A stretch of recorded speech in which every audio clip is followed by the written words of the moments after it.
Maghrib, kami kembali lagi di podcast Star for Industry 2023. Baik, kita akan ada podcast. Kita ingin memperkenalkan Starfindo, Asosiasi Startup for Industry Indonesia. Jadi Starfindo ini adalah asosiasi yang dibentuk oleh startup di ekosistem Startup for Industry.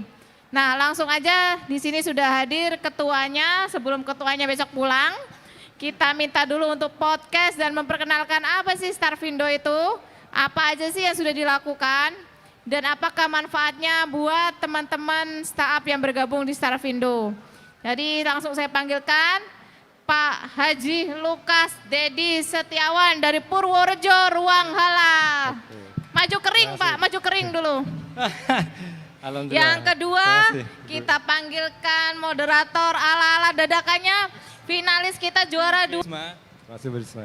Baik, silakan duduk Pak. Masih Mas Aryo ya. Baik ya, Assalamualaikum warahmatullahi wabarakatuh. Waalaikumsalam warahmatullahi wabarakatuh. Jadi pada sore hari ini ada event dadakan. Sebenarnya nggak dadakan ya Pak Dedi ya. Yeah. Karena kebetulan Pak Dedi besok ini sudah harus balik karena juga banyak kegiatan.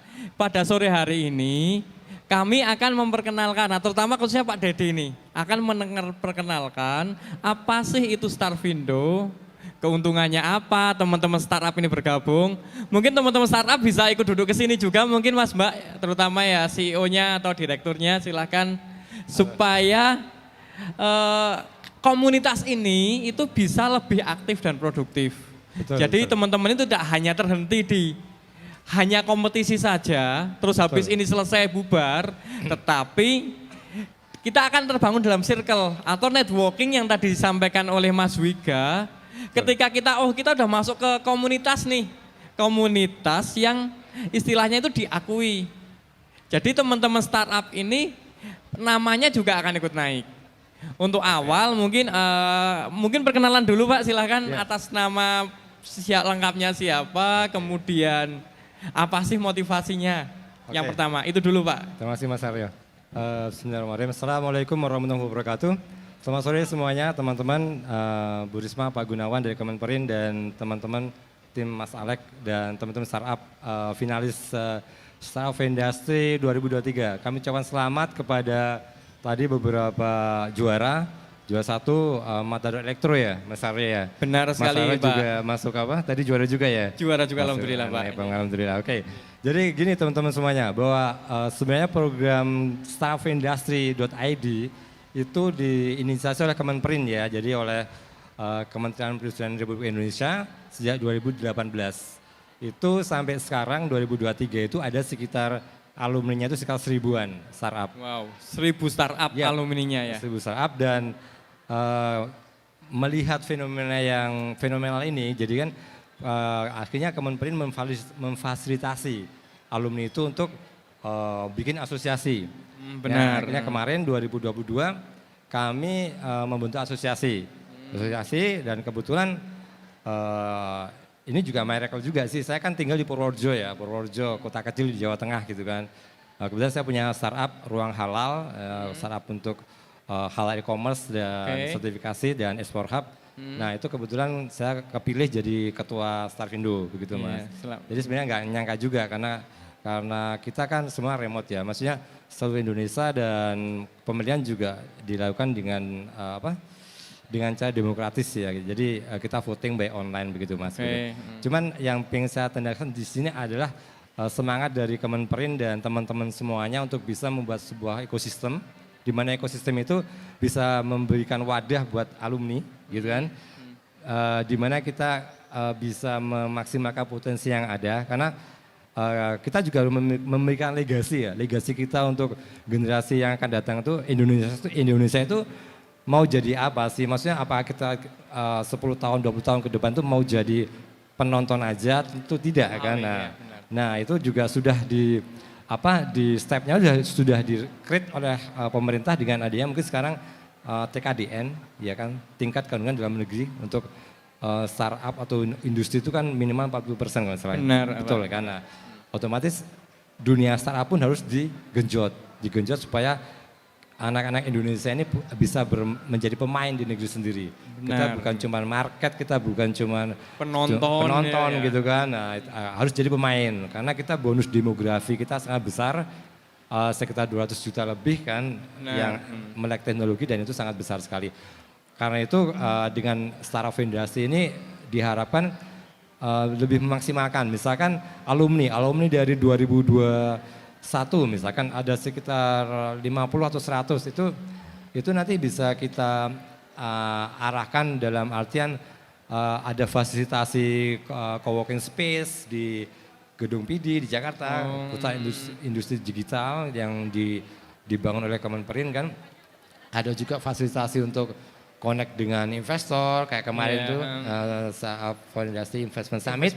Gitu. Ya, benar. Nah itu ada juga program-program kami, salah satunya kemarin kami juga pengadain koneksi dengan Korea ya, dengan Komipo, salah satu investor dari Korea.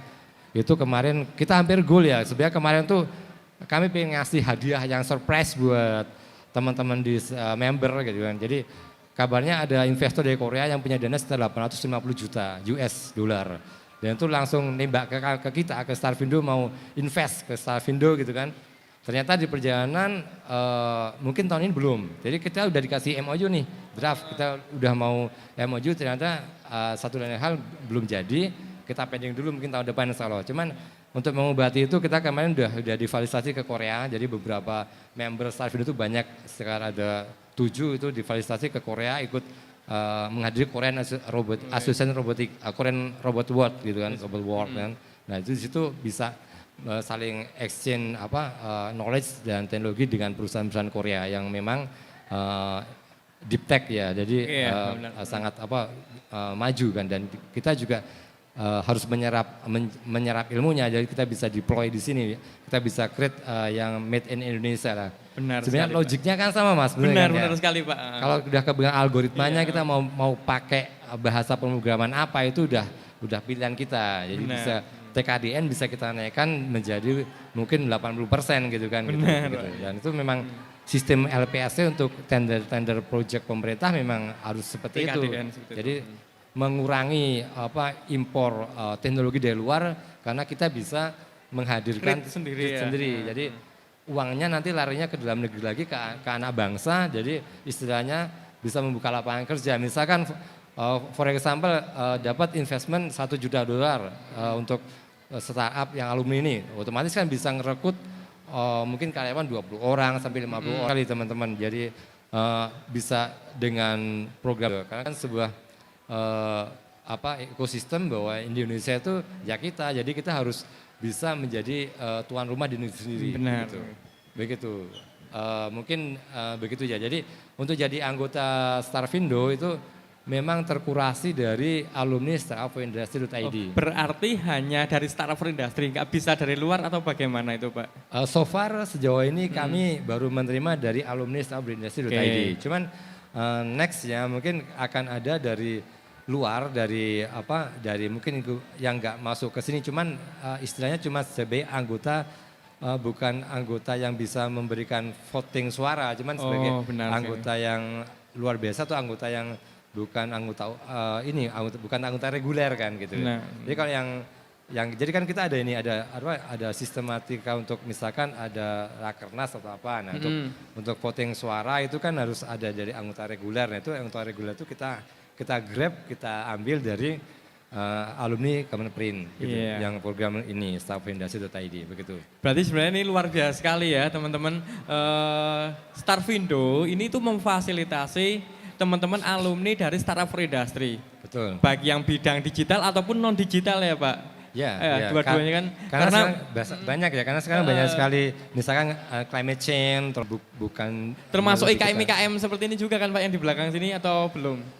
Kalau itu masih IKM-nya beda Mas. Oh beda, jadi kan memang keuntungannya itu kan teman-teman kalau ini kan udah tersaring ya. Tersaring itu maksudnya sifatnya itu udah inklusif ya, apa eksklusif ya, berarti kan di dalam komunitas Startup for Industry. Ya. Jadi kan itu juga akan terjadi kolaborasi pentahelix tadi itu ya Pak. Jadi ada dari Kemenkop dan lain sebagainya. Jadi kan misalnya case kemarin kita baru ngadain acara kolaborasi Startup Industry dan Kemenperin kolaborasi dengan Starfindo itu kan ada investment summit ya. Benar. Nah, itu ada sekitar 28 investor dari dalam dan luar negeri yang datang, terus ada startup sekitar 86 atau 80 berapa lebih, hampir pokoknya yang daftar tuh lebih dari 100, cuman kita kurasi dulu.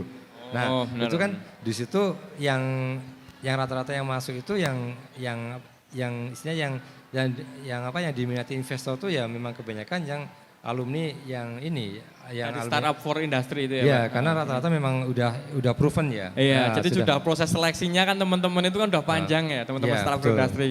Jadi mereka itu juga lebih percaya gitu ya Pak dari Iya. Starfindo posisinya. Maksudnya auto gabung itu maksudnya lulus dari Startup Industry langsung jadi anggota Starfindo ataukah harus mendaftar dulu? Nah, ceritanya bisa auto gabung, Mas. Jadi Oh, nanti oke. batch yang kedua gitu kan, paling kalau nggak akhir Desember apa Januari gitu kan, Oke. kita buka lagi, otomatis yang udah finalis ini otomatis langsung gabung. Ya intinya langsung bisa gabung tuh bisa gitu loh, gitu. Oke, Tanpa jadi harus harus ada registrasi lagi Ya. ataupun seleksi ulang lagi ya. Terus ini sekarang yang mau kami tanyakan juga mungkin haruskah kita ada biaya dan lain sebagainya untuk masuk ke komunitas? Oh, iya. Atau seperti apa kompensasi ketika kita punya apa istilahnya punya fasilitas, kita punya hak atau haknya contohnya misalkan kita dicarikan investor, kita tidak dampingi ya Pak yang darinya mungkin awal kita masih biasa-biasa saja atau masih bingung ketika masuk Starfindo, di situ kan ada pendampingan, pembelajaran. Tentunya ketika kita punya hak atau manfaat itu kita juga tentunya punya kewajiban. Nah, mungkin beberapa teman-teman yang ditanyakan seperti itu, Pak. Jadi Gambarannya seperti apa? Ya, jadi begini, kalau untuk membership itu tahun pertama itu free ya. Oke, jadi gratis ya. Iya, gratis. Cuman untuk tahun kedua akan ada harus charge ya. Kena charge 500.000 per tahun. Oke. Ya, terus fasilitas lain lagi adalah dapat bisa menggunakan fasilitas co-working space di Gedung PD. Oke. Jakarta. Jadi misalkan teman-teman yang di daerah nih, kayak saya dari Purworejo ya. Jadi dari Purworejo saya bisa pakai fasilitas di co-working space di Gedung PD. Wih, luar biasa sekali gitu, hanya jadi- dengan 500.000 teman-teman itu sudah bisa menggunakan coworking space di Gedung PD. Ya, tapi kalau untuk Iya. co-working space itu kita harus ada iuran lagi per bulan. Iya, Per bulan. Kalau kemarin sih tahun kemarin 100.000 ya. Per bulannya. Untuk satu seat, satu Oh, kursi. satu seatnya. Cuman kita bisa alamat di situ gitu kan. Jadi Jadi kita punya kayak virtual office-nya di situ ya, kan. bisa istilahnya kalau untuk ke investor kita lebih Meyakinkan. lah. Jadi Ya, memang betul. benar sekali kalau tadi disampaikan Mas Wiga, selain networking itu kita harus buat diri kita layak dulu posisinya. Betul. Layak supaya investor itu yakin nih. Misalkan, oh Mas Aryo ini mau tak kasih 10.000 apa 100 juta. Nah, ketika mau ngasih 1 juta berarti investor harus lihat posisi startup kita seperti apa, networking kita seperti apa, support dari teman-teman di belakang kita itu seperti apa. Dan menurut kami, menurut saya pribadi itu memang salah satu kewajiban ya Pak Dedi ya. Jadi teman-teman itu harus gabung di networking yang positif dan itu yang sudah dipercaya istilahnya yang di belakangnya itu siapa sih? Sebenarnya ada Kemenperin dan lain sebagainya. Iya, Mungkin betul. itu. Atau mungkin sambil santai ada yang mau ditanyakan dulu dari teman-teman? Monggo kalau ada yang mau ditanyakan. Monggo silakan kalau ada teman-teman dari mungkin startup yang finalis ada yang pengen bertanya. Ya ini sebagian sedang sibuk juga dengan nyari lead. Jadi mungkin sambil saya tanya lagi. Tak tanya-tanya lagi. Masih ada waktu atau sampai berapa ini Pak Dedi? Terus saja Sampai lah. jam 6 aja ya. Jam 6. Kalau Lanjut, terus sudah. bisa sampai malam kalau saya nanya. Nah jadi gini, ini sudah berapa lama berarti Pak Dedi Starfindo? Baru setahun ya. Oke, setahun. Jadi Berarti kan setahun. ketika ada setahun itu kan ketika sebuah organisasi itu kan sudah harus punya visi misi ya Pak. Jadi Ya, betul. mungkin ibaratnya seorang investor itu kan harus melihat visitor ke depannya itu seperti apa Betul. kan. Jadi Nah, gini, menarik nih Mas. Jadi gini. Oke, Starfindo itu kan hadir untuk istilahnya menjembatani antara pemerintah dan industri ya. Jadi Oke. sama masyarakat kebutuhannya itu apa. Jadi antara startup, pemerintah dan industri. Jadi di situ juga kita membantu. Jadi gini, it's time to expand ya, extend. Jadi saatnya kita untuk berekspansi sekarang. Indonesia itu harus berekspansi. Kita harus bisa ekspansi ke luar negeri. Oke. Jangan jadi di dalam negeri aja, kita harus ekspansi ke luar negeri. Jadi Starfindo itu punya visi, misi untuk bisa memasarkan produk-produk teman itu ke luar negeri. Oke. Nah, for example kemarin member kita ada yang misal ke Hong Kong, sana buka office di sana kerjasama dengan perusahaan lokal Hong Kong. Jadi kita memfasilitasi itu, difasilitasi gitu mas. Ke Korea, sana ketemu dengan beberapa perusahaan yang bisa kolaborasi, collab gitu kan. Otomatis collab itu antara teknologi dan support finance gitu kan. Misal kolaborasi, otomatis kita bisa menyerap teknologi dari Korea dan kita bisa feedbacknya kita dapat pendanaan juga gitu. Kerjasama pokoknya saling menguntungkan lah. Kita jangan mau kita cuma dikonyo-konyo, wes kue honor ini, jadi kacung, jangan. Kita harus jadi pemain, kita harus jadi bos di negeri sendiri. Iya, jadi kita benar harus jadi bos di negeri sendiri itu seperti itu. Jadi memang keuntungannya jaringannya itu tidak hanya Indonesia ya Pak ya berarti ya. Jadi sudah ada Hong Kong, Korea dan lain sebagainya dan mungkin dengan berjalannya waktu networking ini akan terus bertambah tentunya ya Pak ya. Betul. Jadi tentunya sangat rugi sekali kalau misalkan teman-teman tuh nggak gabung intinya. Jadi terus langkah ke depan Pak, ini kan kita udah tahu nih ke depan tuh Starfindo mau ada istilahnya jaringan keluar-luar. Terus yang sudah berjalan itu seperti apa Pak? Jadi yang sudah berjalan itu so far adalah kita ngadain pelatihan-pelatihan mas, pelatihan di Gedung PD gitu kan. Terus kedua kita juga ini yang tadi investment summit itu gitu kan. Nanti tahun depan kita akan bikinnya lebih intens lagi gitu kan. Terus tahun depan insya Allah kita akan buka chapter di daerah gitu kan. Kemarin kita udah nagetin ke Jogja sama Bali. Jadi kita mau extend ke Indonesia Timur tuh kita poin grabnya di Bali. Karena Bali itu juga industri kreatifnya besar sekali. Iya besar sekali dan banyak talent-talent yang memang dia justru kliennya itu di luar negeri. Ya, itu sayang kalau nanti istilahnya mereka lepas itu ya. Ya gitu. Karena kan memang sebenarnya gini ya, frankly speaking itu jadi kadang namanya tuh Indonesia, pasalnya Indonesia, cuman ujung-ujungnya yang punya orang luar negeri. Ya, jadi duitnya larinya keluar lagi. Jadi istilahnya ini taxnya pajaknya Indonesia masuknya. Nah itu kita harus punya istilahnya punya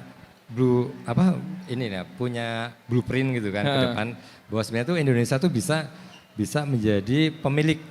Jadi kami dari Starfindo itu punya visi kalau bisa nanti pemerintah itu membuat program di mana program itu adalah memfasilitasi masyarakat supaya bisa menjadi pemegang saham dari startup-startup yang sudah terkurasi. Oke, luar biasa sekali. For example misalnya jadi di awal itu jadi misalkan ada contoh kasus gini, misalkan PNS gitu kan. PNS misalkan satu instansi sebulan ngeluarin 100.000, maaf misalkan buat pulsa itu kan kecil ya. Kecil sekali. Cuma kalau 100 berapa? Ya 10 miliar mungkin ya. 10 miliar atau 100 miliar? 100 miliar. 100 miliar 10 miliar. Nah itu coba kalau 100 miliar. Dari jumlah itu bisa kita injek, kita serap ke startup yang sudah terkurasi dari program ini. Jadi untuk stage pertama kita prioritaskan buat mungkin PNS yang jadi bisa program pilot project dari pemerintah gitu kan. Jadi contoh lah daripada lari ke pulsa gitu kan, ini coba untuk bisa lari istilahnya ditanam di teman-teman kita sendiri lah. Persiapan untuk dana pensiun gitu kan gitu. Jadi nanti kalau itu berkembang, saya rasa Indonesia itu sangat besar ya. Peluangnya besar sekali ya benar. 10 juta orang yang pengen sebulan 100.000 itu udah banyak sekali. Cuma nanti bisa convert saham dan itu startup sudah terkurasi. Kita bisa naik ekonomi masyarakat gitu. Jadi dari kita keluar larinya ke kita, pasarnya Indonesia yang dapat manfaat juga dari Indonesia. Jadi mohon maaf nanti mungkin visi juga agak terganggu dan kutip, cuman itu enggak masalah sih, mereka kan bisa main juga gitu kan. Cuman dalam saya pengen menggarisbawahi bahwa jangan lupakan masyarakat yang memang pengen memiliki startup yang dalam negeri. Jadi kita beri kesempatan pada masyarakat supaya mereka juga bisa menjadi pemilik daripada startup yang memang terkurasi oleh program-program pemerintah ini. Itu ide kami dari Starfindo seperti itu. Mungkin nanti pemerintah sekarang atau depan mungkin bisa mengejawentakan itu dengan apalah gitu kan. Tapi blueprint itu ada di otak kami dan itu harus kemungkinan kalau pengen Indonesia itu jadi Indonesia emas yang benar-benar maju, super sukses, power gitu kan ya. power, benar. Itu harus mungkin step itu bisa dilalui dulu gitu. Begitu Mas gitu. Benar, terima kasih sekali insight-nya dari Pak Dedi. Jadi memang konsep itu sangat luar biasa sekali. Bagaimana itu kita menjadi tuan rumah di negeri sendiri. Ya. Jangan sampai uang juga keluar negeri, tapi warga negara kita malah justru jadi istilahnya market saja. Hanya penonton. Ya. Tapi kita harus jadi pemain. Apalagi mendukung di Indonesia Emas 2045. Tentunya kita punya sumber daya manusia yang produktif yang sangat banyak sekali di tahun itu. Jadi mulai dari sekarang untuk mulai membangun jaringan networking seperti Mas Wiga tadi itu. Dan juga tentunya ada ekosistem yang positif mungkin itu. Atau ada yang mau ditanyakan silahkan. Kayaknya udah lemes-lemes banget. Atau karena ini juga udah waktunya maghrib, mungkin ada closing statement dari Pak. Oh, Pak Wiga, silakan Pak Wiga. Mau tanya Mas Wiga tuh. Kameranya di mana?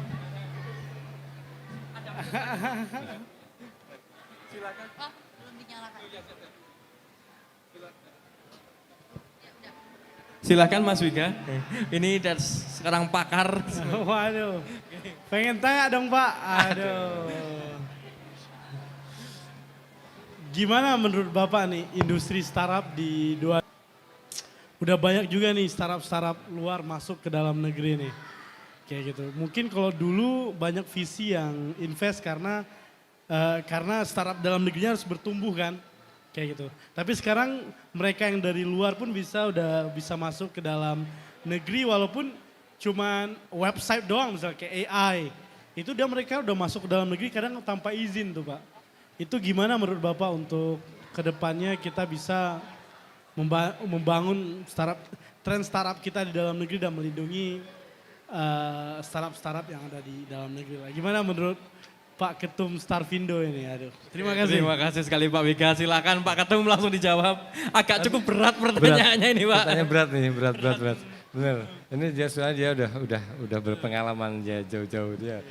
Oke Mas Wiga, sangat insight sekali. Jadi ke depan ya kita bicara after Pilpres ya. Jadi Jadi istilahnya kalau menurut saya ya potensi di Indonesia itu sangat besar ya. Pertama bonus demografi itu sangat besar sebagai pasar, sebagai pemain. Terus kedua melihat banyaknya startup luar yang ekspansi ke Indonesia gitu kan.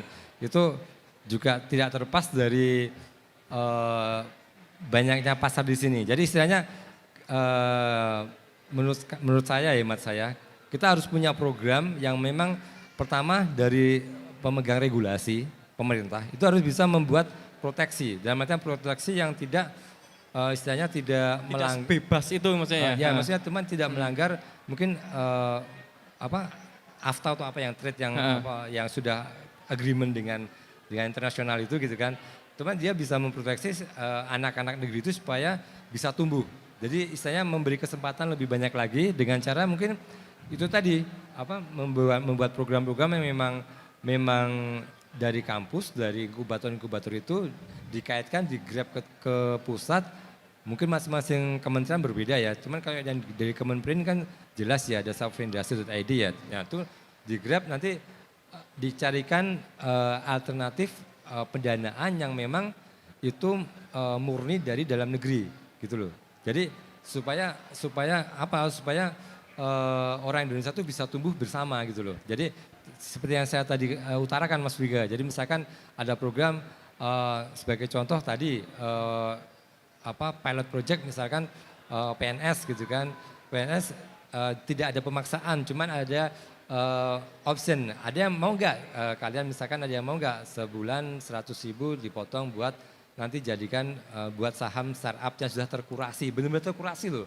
Jadi bukan nanti istilahnya bukan diinvest di situ terus tiba-tiba jatuh sahamnya, bukan. Jadi benar-benar produknya tuh bukan bubble effect kan. Jadi yang benar-benar revenue gitu kan. Kayak misalkan Bebah Kopi yang udah terbukti kan dia kan udah terbukti jualan laku dan expand kemana-mana gitu kan. Nah, istilahnya itu yang bisa dimasukin misalkan IPO dan diutamakan dulu untuk jadi perlunya ada peran pemerintah yang intensif lebih intens ya. Sekarang udah intens sih, cuman maksudnya untuk mencegah terjadinya banjir startup luar ke dalam. Iya, benar Karena memang sekali. di luar itu setahu saya banyak sekali investor yang ingin menanamkan modal di Indonesia. Iya. Begitu. Begitu Mas Viga. Jadi istilahnya tuh kita tuh menghadapi berbagai opportunity dan treatment gitu kan. Ada peluang dan ada juga ancaman begitu. Jadi tinggal kita mainkan itu barang gitu kan. Jangan sampai kita tuh jadi objek, kita harus jadi subjek gitu loh, begitu. Begitu Mas Viga. Ya, terima kasih Pak Ketuanya. Jadi memang mungkin kayak seperti gerakan beli dalam negeri gitu ya Pak ya. Ya, Jadi betul, seperti gerakan bela produk Indonesia. Jadi Ya, itu. cuma bentuknya beli startup. Iya, gitu tapi ya. beli startup dari Indonesia. Ya, betul. Mungkin itu luar biasa sekali dari Pak Ketumnya Starvindo. Sebelum ditutup mungkin ada closing statement Pak dari Pak Starvindo atau pantun atau mungkin motivasi atau apalah mungkin. Closing statement. Ya. Oke. Buat teman-teman startup dan teman-teman semuanya yang masih belajar di kampus dan ingin membuat startup, pertama adalah jangan takut untuk mencoba ya, karena kalau kita punya ide nggak kita implementasikan, nggak kita buat, itu kemungkinan dibuat oleh orang lain. Yang pertama dulu, jadi jangan takut mencoba untuk membuat suatu usaha atau startup. Kita mencoba berarti ada 2 kesempatan, gagal dan berhasil. Kalau kita nggak mencoba berarti cuma ada 1, gagal, tidak berhasil. Terus kedua, kita harus ikhlas ya Mas. Ikhlas dalam artian niatkan itu ibadah ya, berdasarkan agama masing-masing lah gitu kan. Ibadah bahwa kita tuh pengen berusaha ikut menciptakan lapangan kerja di Indonesia, menolong orang lain. Otomatis Allah SWT, Tuhan yang Maha Kuasa itu kan akan menolong. Jadi kalau kita kebaikan yang kita keluarkan itu akan kembali kali kepada kita gitu kan. Begitu. Jadi kalau kita ada niat yang baik buat membantu orang, nanti insya Allah itu akan balik lagi ke kita. Jadi misalkan kita merekrut karyawan 10, otomatis akan ada tambahan 20 tangan yang berdoa kan. Ya, benar. Apalagi mungkin satu orang itu punya keluarga. Di rumah dia punya istri, punya anak 2, ada tambahan lagi yang berdoa. Jadi istilahnya harus ada saling sinergi antara usaha, doa dan ya Usaha tentunya ya. pasrahkan kepada Yang kuasa. Allah SWT, Tuhan yang Maha Kuasa untuk hasilnya. Jadi jangan pernah takut mencoba dan berbuat ikhlaslah untuk negeri ini, karena negeri ini harus kita cintai karena sudah dibangun oleh para founding father negeri ini dengan darah, air mata, dan kita jangan menyia-nyiakan itu gitu. Begitu. Luar biasa sekali ilmunya yang dibagikan dari Pak Dedi. Semoga mudah-mudahan apa yang kita dapatkan juga kita akan laksanakan. Mungkin itu saja dari kami untuk sesi podcast dadakan kali ini. Dari saya kurang lebih maaf. Assalamualaikum warahmatullahi wabarakatuh. Waalaikumsalam warahmatullahi wabarakatuh. Terima kasih kehadirannya Pak Dedi. Sama-sama Mas Aryo. Ya. Waktu saya kembalikan ke Mbak Jin. Oke. Thank you, Pak. Terima kasih, Pak. Udah jam 6.10 juga kok.